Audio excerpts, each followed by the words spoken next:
NCC കേഡറ്റുകൾക്ക് ആവേശമായി 88 വയസ്സുള്ള സാവിത്രി അമ്മയുടെ സാന്നിധ്യം. പാതി തളർന്ന അമ്മയെ ലോകം കാണിച്ച് ശ്രദ്ധ നേടിയ രാജഗോപാലാണ് സാവിത്രി അമ്മയെ NCC കേഡറ്റുകൾക്ക് മുന്നിലെത്തിച്ചത്.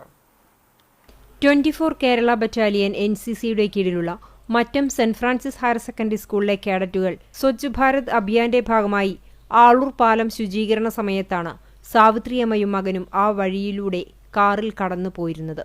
കാറിൽ ഇരുന്നുകൊണ്ട് തന്നെ കേഡറ്റുകളെ പ്രോത്സാഹിപ്പിക്കുകയും അവരോട് സംസാരിക്കുകയും ചെയ്ത അമ്മ പിന്നീട് വീൽചെയറിൽ കാറിൽ നിന്നും പുറത്തേക്ക് ഇറങ്ങുകയും ചെയ്തു.